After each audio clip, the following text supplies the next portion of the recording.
Le comté de Montafort, une terre de collines verdoyantes et de vallées fertiles.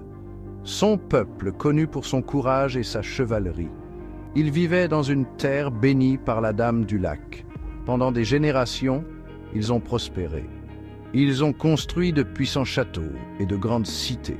Leurs chevaliers étaient renommés dans tout le pays. Montafort était un symbole d'espoir et de prospérité. C'était un brillant exemple de la force et de la vertu bretonnienne. Mais même la lumière la plus éclatante peut être engloutie par les ténèbres. Le vent du changement commença à souffler. Le mal s'agitait dans l'ombre. Les forces du chaos, toujours avides de destruction, jetèrent leurs regards malveillants sur Montafort. Leurs murmures promettaient le pouvoir et chuchotaient des mensonges de désespoir. Ils cherchaient à corrompre la terre et son peuple. Et ainsi commença la longue et lente descente vers les ténèbres. Les premiers signes furent subtils. Un malaise insidieux s'installa sur la terre. Les couleurs autrefois vibrantes de la nature semblèrent s'assombrir. Les rires des enfants se firent plus rares. Un sentiment de pressentiment grandissait à chaque jour qui passait. Les chevaliers de Montafort, toujours vigilants, chevauchèrent à la rencontre de cette nouvelle menace. Ils ignoraient qu'ils faisaient face à un ennemi différent de tous ceux qu'ils avaient rencontrés auparavant. Montafort, autrefois symbole d'espoir, était maintenant confronté à un avenir incertain. L'âme même de la Bretonie était en jeu. Le destin du royaume ne tenait qu'à un fil, bientôt décidé dans un choc d'acier et de magie. L'aube prochaine n'apporterait pas la promesse d'un nouveau jour, mais l'ombre de la guerre. Du nord, le chaos est venu. Ils étaient une marée d'obscurité, une tempête de folie. Leurs rangs regorgeaient de démons et d'horreurs mutantes. Ils étaient menés par des champions du chaos, de puissants guerriers pervertis par leur dévotion aux dieux sombres. Ils cherchaient à corrompre la terre elle-même, à la déformer à leur image. Des villages brûlaient, leurs habitants massacrés ou pire encore. De l'est, les vampires s'éveillèrent. Anciens et rusés, ils émergèrent de leurs cryptes et forteresses cachées. Leur soif de sang était insatiable. Ils s'attaquaient aux faibles, les vidant de leur vie et augmentant leur propre pouvoir impie. Ils levèrent des armées de morts-vivants, leurs légions squelettiques marchant sous le couvert de la nuit. Ils semaient la terreur et le désespoir partout où ils allaient. Et du sud, les orques arrivèrent. Une marée de peau verte et d'armes rudimentaires, ils étaient poussés par une soif insatiable de bataille et de pillage. Ils déferlèrent sur la terre, laissant derrière eux un sillage de destruction. Leurs armes et armures grossières n'étaient pas de taille face à l'acier bretonien, mais leur nombre menaçait de submerger les défenseurs. Montafort était assailli de toutes parts, son peuple confronté à des ennemis sur 3 fronts. Chaque ennemi était redoutable à lui seul. Ensemble, ils représentaient une menace qui pouvait éteindre la lumière de la Bretonie à jamais. C'était une heure désespérée, une heure qui appelait des héros à se lever et à relever le défi. Dans ces heures sombres, des héros émergèrent. Moi, Dylan de Bretagne, duc de Paravone, je répondrai à l'appel. Mes chevaliers et moi chevaucherons vers le nord pour affronter les forces du chaos. Notre courage inspirera et notre habileté au combat deviendra légendaire. Mathéo de Toulouse, un chevalier d'une piété inégalée et d'une foi inébranlable en la Dame du Lac, mena ses hommes contre les hordes de vampires. Avec ma lame bénie et ma fureur juste, je protégerai mon peuple des ténèbres. Là où je vais, l'espoir suivra. Cyprien de Normandie, un maître tacticien et stratège, prit le commandement des défenses contre les orques. J'étudierai notre ennemi, j'apprendrai ses faiblesses, et je les exploiterai avec une efficacité impitoyable. Nous utiliserons le terrain à notre avantage et mènerons les orques dans des pièges soigneusement préparés. Et puis il y avait Louis de Montafort, le jeune roi. Poussé à une position de leader à un jeune âge, Louis releva le défi avec une détermination inébranlable. Je serai un symbole d'espoir pour mon peuple. Mon courage inspirera tous ceux qui combattent pour Montafort. Je mènerai de front, gagnant le respect de mes hommes et l'admiration de mon peuple. La guerre fit rage, une affaire brutale et sanglante. Des victoires furent remportées à un prix terrible. Les forces des ténèbres, menées par Bel-Acor, étaient implacables, leur nombre apparemment infini. Lentement mais sûrement, elles repoussèrent les défenseurs de Montafort. Cité après cité tomba, leur population massacrée ou réduite en esclavage. La terre était rouge du sang des morts. Finalement, l'ennemi convergea sur Montafort, le dernier bastion d'espoir pour le royaume. Les défenseurs savaient que le destin de leur royaume reposait sur ce dernier combat. Ils se battirent avec le courage du désespoir, sachant que la défaite signifiait la fin de tout ce qui leur était cher. Dylan, Matteo, Cyprien et Louis dirigèrent la défense, leurs noms devenant synonymes de bravoure et de sacrifice. Le siège dura des mois, une épreuve exténuante d'endurance et de volonté. Les défenseurs repoussèrent vague après vague d'attaques, mais leur nombre diminuait à chaque jour qui passait. Je défendrai la porte nord, gagnant un temps précieux pour mes camarades. Dylan tomba en défendant la porte nord, mais pas avant d'avoir tué Bel-Acor, son dernier combat gagnant un temps précieux pour ses camarades. Mortellement blessé, je lance une dernière prière, incinérant la horde de vampires devant moi. Matteo, mortellement blessé en tenant le mur est, lança une dernière prière, une lumière aveuglante qui incinéra la horde de vampires devant lui. Je me sacrifierai pour déclencher un piège, enterrant des milliers d'orques sous des tonnes de roches et de pierres. Cyprien, toujours le stratège, se sacrifia pour déclencher un piège, enterrant des milliers d'orques sous des tonnes de roches et de pierres. Le cœur brisé par la perte de mes camarades, je continuerai à me battre. Leurs sacrifices doivent avoir un sens. Je ne les laisserai pas tomber. Louis, le cœur brisé par la perte de ses camarades, continua à se battre, son esprit intact. Il savait que leur sacrifice devait avoir un sens. Il ne les laisserait pas tomber, repoussant les ennemis au cœur de la ville. Chapitre 5. Des cendres. L'espoir renaît dans le cœur des hommes.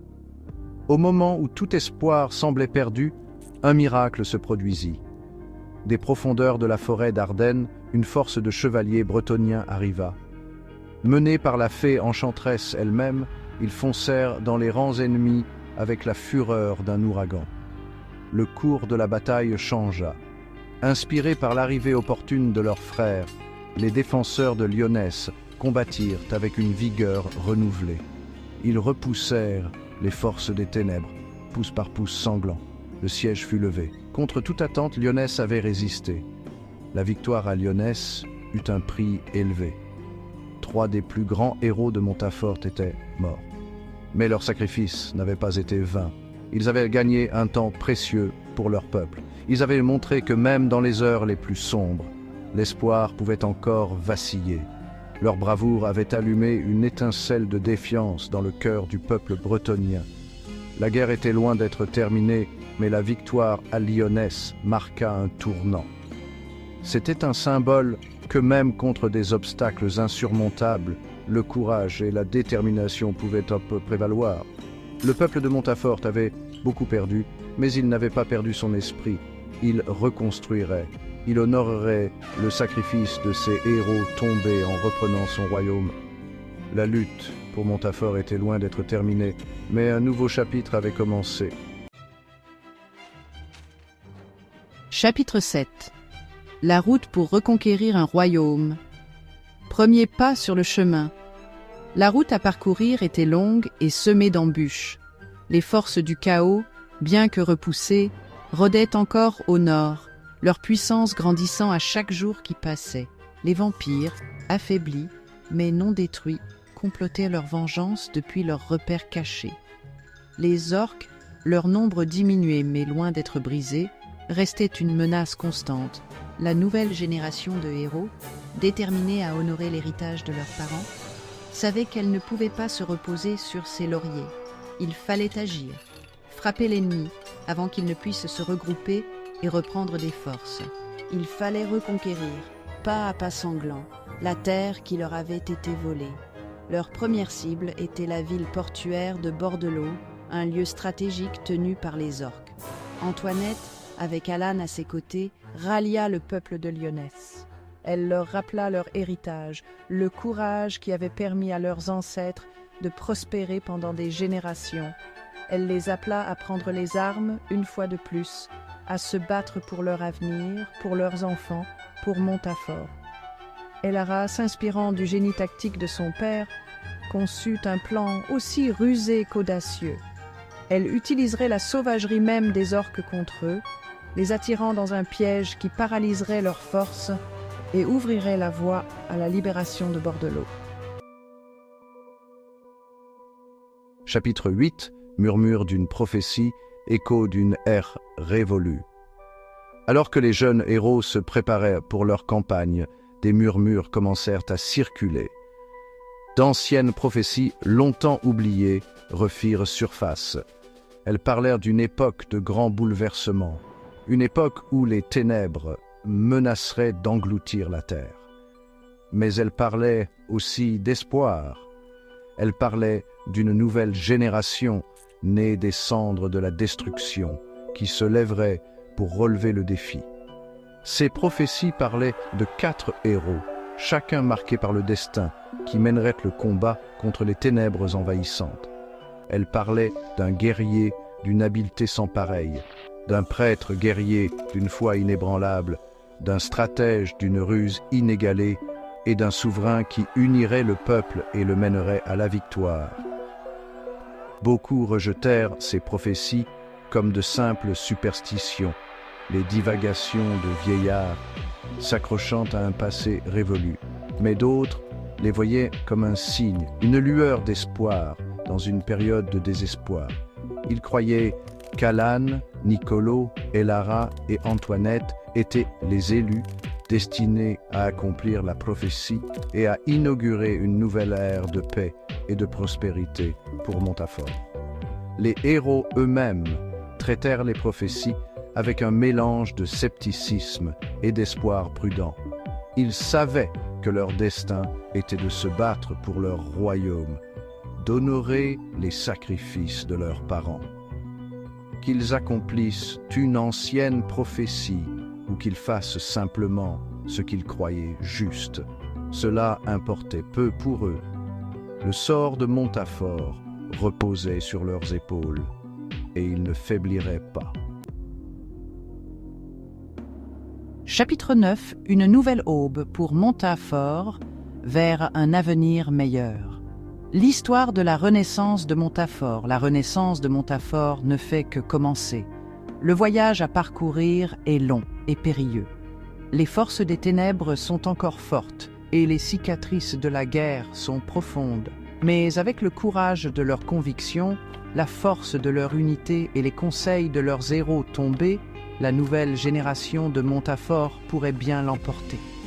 La reconquête de Bordelot sera le premier test, un témoignage de leur détermination et un symbole de leur engagement à reconquérir leur royaume perdu. Ils feront face à d'innombrables défis, tant sur le champ de bataille qu'au sein de leur propre rang. Mais ils les affronteront de front, le cœur rempli d'une détermination ardente qui ne peut être éteinte. L'avenir de Montafort est en jeu. Mais avec chaque victoire, avec chaque pouce de terre reconquise, avec chaque acte de courage et d'altruisme, l'espoir d'un avenir meilleur grandit. L'esprit de Dylan, Mathéo, Cyprien et Louis vit en leurs enfants, les guidant, les inspirant, les poussant vers l'avant.